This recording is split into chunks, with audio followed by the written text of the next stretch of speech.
So I've got here a short interview with Yuri Bezmonov, and this interview is from 1984, I believe, and he's a Russian KGB agent. He would train subversives, is what he did. They would send him around the world, and he would train people to infiltrate cultures. But anyhow, he defected to Canada in 1970 and went on, and he made some, just eerily accurate predictions about what was coming to America. And I'm going to break this down a little bit. And he talks about the 4 stages of subversion and how they've been implemented here in America. And it's just, it's crazy. People that know me know I've been talking about this for a long time. Really since we played Army when we were kids. It's been on my mind, and really, I'd say about 1988. I really started thinking a lot about it. By then I was aware of Yuri and what he was saying, and it's been on my mind all this time. And people thought I was kind of like the crazy kooky, but the commies are coming guy. Who's the kook now? So we're gonna break this down, and I've got a couple clips, and we're gonna roll the first one right now, and then I'll talk a little bit about it on the other side of it. Ideological subversion is the slow process, which we call either ideological subversion or active measures, активные мероприятия in the language of the KGB, or psychological warfare. What it basically means is to change the perception of reality of every American to such an extent that despite of the abundance of information, no one is able to come to sensible conclusions in the interests of defending themselves, their families, their community, and their country. It's a great brainwashing process which goes very slow, and it's divided in 4 basic stages. The first one being demoralization. It takes from 15 to 20 years to demoralize a nation. Why that many years? Because this is the minimum number of years which requires to educate one generation of students in the country of your enemy, exposed to the ideology of the enemy. In other words, Marxism-Leninism ideology is being pumped into the soft heads of at least 3 generations of American students without being challenged or counterbalanced by the basic values of Americanism, American patriotism. The demoralization process in the United States is basically completed already.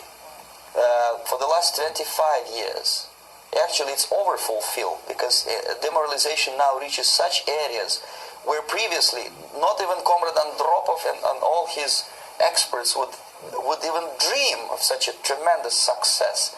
Most of it is done by Americans to Americans, thanks to lack of moral standards. As I mentioned before, exposure to true information does not matter anymore. A person who was demoralized is unable to assess true information. The facts tell nothing to him. Even if I shower him with information, with authentic proof, with documents, with pictures, even if I take him by force to the Soviet Union and show him concentration camp, he will refuse to believe it until he is going to receive a kick in his fat bottom.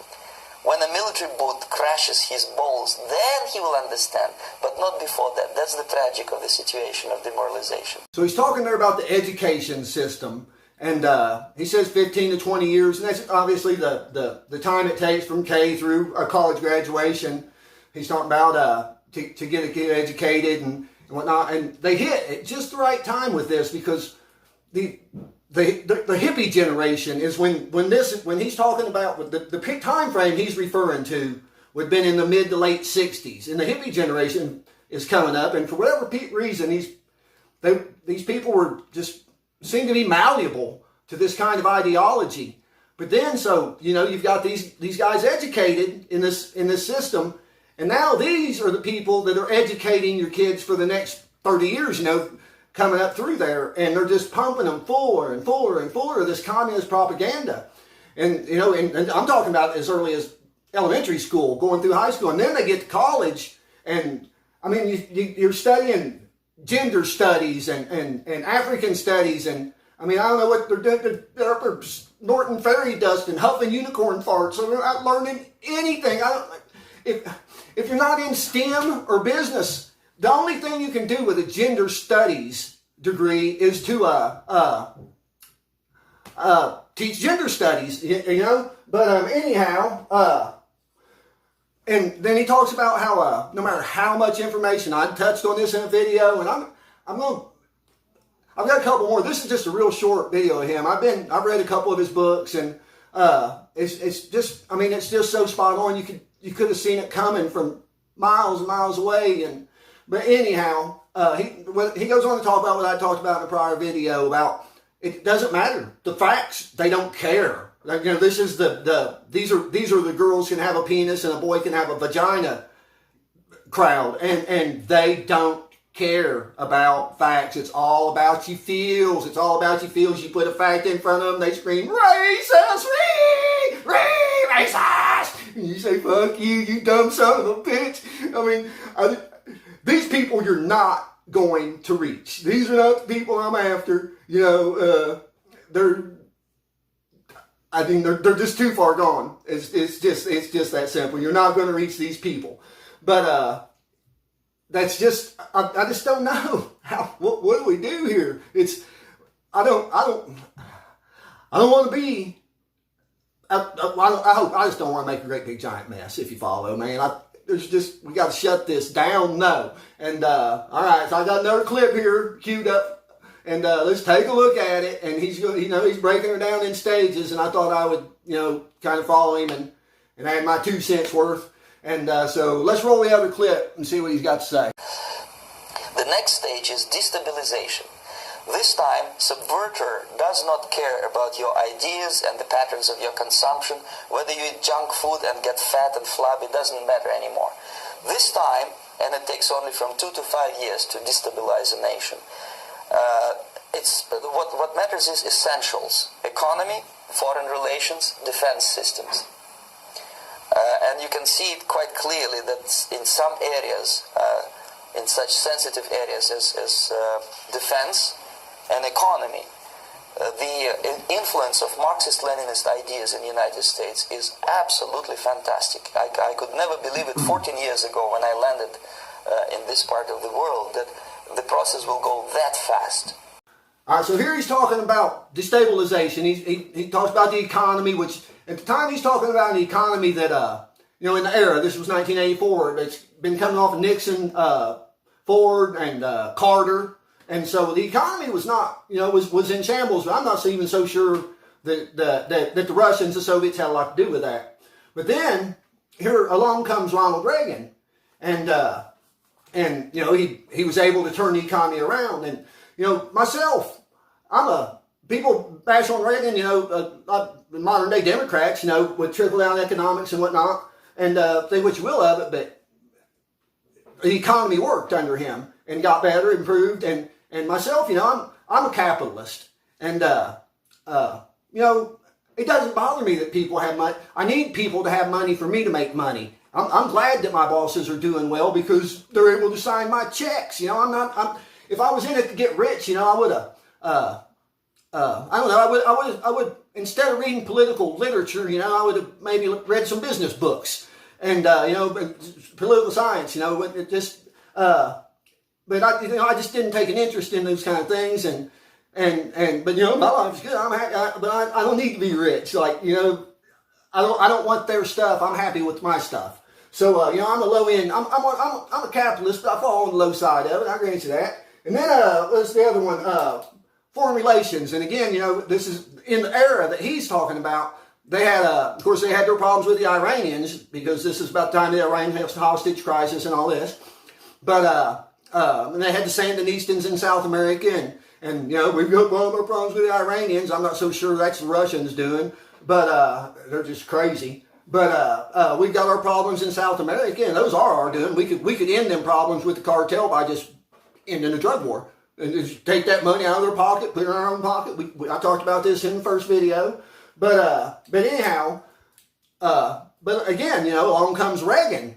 We'd had these problems with Carter and Ford and them, but along comes big swinging Dick Reagan, and he started, putting a stop to that shit, man. He smacked a couple guys around, and he, like I said, the economy improved under him, but So, fast forward, and now we're looking at these same issues that he's talking about in our day. But, I talk about the commies, but to me, you couldn't slide a piece of paper between the difference between a communist, a socialist, a globalist, all the same shit, man. They're all any of them want is one thing only, and that's you under their thumb. Their power has to be complete. They won't tolerate no lip out of you. That's why, our First and Second Amendments are big obstacles. We cannot back up even a bit. Funny thing happened to me actually just last week, man. All my weapons went down with the canoe, but that'd be another story there. But anyhow, so Reagan comes along and he kind of, he brought down the Soviets. And I'm not claiming I'm a Reaganite, but I'm not claiming that he did this by himself. But he was in the Oval Office when it happened. And if Barack Obama had been there, it'd been all of him. They just said. But anyhow, again, jump forward to modern day, and these problems we've got. We just come off 8 years of Barack Obama, and the first thing he went and did was a kiss the world's ass tour. Oh, I'm sorry that we rock and you suck. No, hell no. Yeah, and he was just giving the farm away. We all heard what he said on the hot mic. I'm not sure many Democrats did, and that's why. But when he told who was Putin's flunky, I'm drawing a blank on the guy's name. I should know that. Maybe it'll come to me here in a minute. But anyhow, he tells the guy, he says, tell Vladimir I'll have more leeway after the election. What's he saying there? He's saying that I'd be happy to come over and kiss your ass and give you the farm just as soon as these dummies put me back in the fucking White House. And that's what he tried to do. But again, the world has underestimated Americans. They think that all Americans are these little coy soy boy cuck son bitches over there on the coast or whatever, man. No offense to any conservatives out there, but you got to take care of your damn business. What is happening out there? That falls on you too. You've sat idly by while this shit happened. So anyhow, that's never. I digress. I was going to go there a little deeper, but I've actually got some things to say on that. Probably enough for a whole video of their own. But anyhow, and now here comes Donald Trump again, and he's telling people, Again, they get these weaklings in, and then they overplay their hand, is what we're seeing. They've overplayed their hand because we put these weak boys, these soy boy cucks in there, and but then we follow it up with some muscle, and they never see that coming for some reason. I'm just wondering if they're that smart.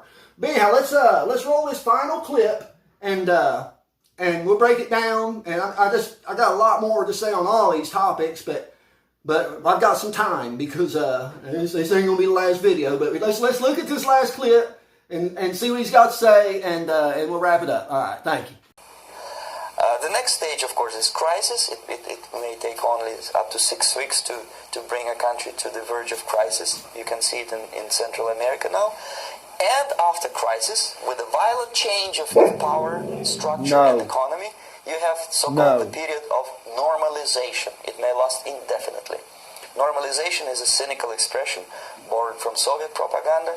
When the Soviet tanks moved into Czechoslovakia in '68, Comrade Brezhnev said, now the situation in brotherly Czechoslovakia is normalized.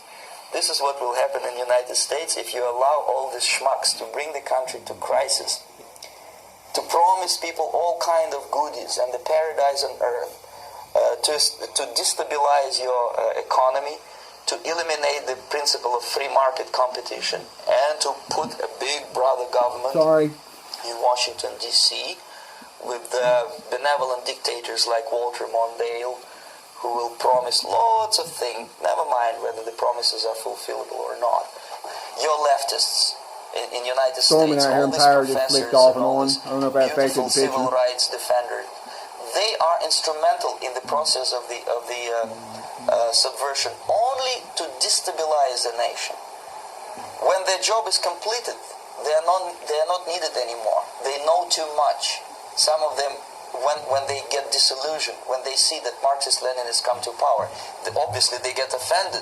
They think that they will come to power. That will never happen, of course. They will be lined up against the wall and shot. But they may turn into the most bitter enemies of Marxist-Leninists when they come to power. And that's what happened in Nicaragua. You remember most of these former Marxist-Leninists were either put to prison or one of them split, and now he's working against Sandinistas. It happened in Grenada when Maurice Bishop was already a Marxist. He was executed by a new Marxist who was more Marxist than this Marxist. Same happened in Afghanistan when first there was Taraki, he was killed by Amin, then Amin was killed by Babrak Karmal with the help of KGB. Same happened in Bangladesh when Mujibur Rahman, very pro-Soviet leftist, was assassinated by his own Marxist-Leninist military comrades. It's the same pattern everywhere. The time bomb is ticking. All right, so he's talking about crisis here. Hello, we got crisis, and he's talking about more specifically manufactured crisis. And I mean, we've got COVID. Yeah, that's what I think about that. We got COVID. We've got riots. We got a false flag here, and false flag here, a false flag there, a false flag everywhere, a false flag. It's like old McFucking Commie's farm up in this sumbitch. I mean, you just gotta be kidding. But hell, I imagine next week they'll roll out Jurassic Park, and it probably be the alien invasion the week after that. And so, manufactured crisis after manufactured crisis, we are under attack. I just want people to see that. And purges. He closes out with this, and this is, I mean, I hit pretty hard on this, and I know in the first video, I think I've touched on it pretty much, maybe in all of them, because it's another thing, these so-called, these revolutionaries, none of them really know what communism is, or have read any honest literature on the subject, because if they had, they would know that every time, it's not about political dissidents and whatnot, it's these people that propel the communists, in this case, I'm talking probably more about globalists, to power. And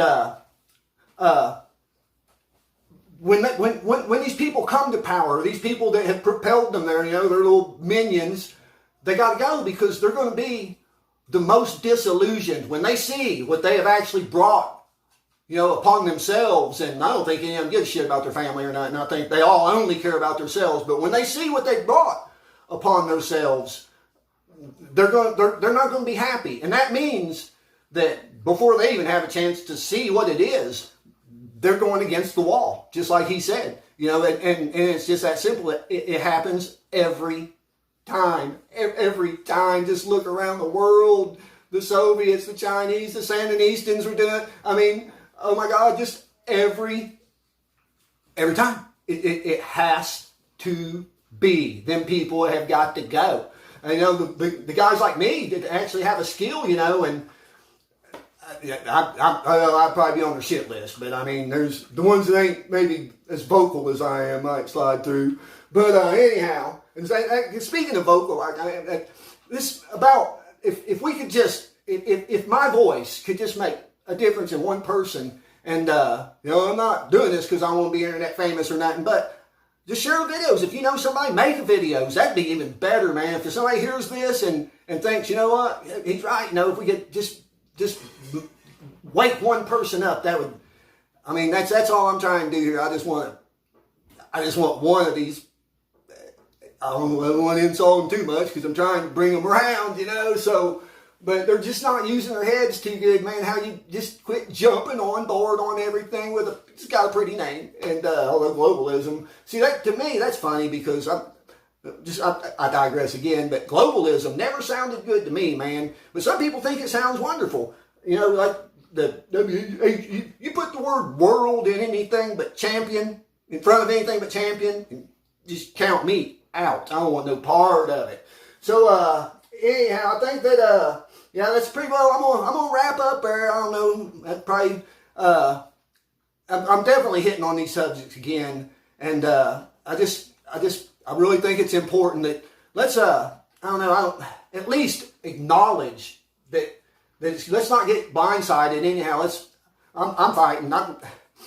If they want my shit, I'm not being hyperbolic when I say this. If they want my shit, they're going to have to kill me. I will fight till the bitter end, and it's just that simple. I mean, I ain't trying to sound like I'm far from a tough guy or nothing, but I'll fight. It's that simple. I'll fight. All right. Thanks for watching the video. Like, share, subscribe, and peace out. Thanks.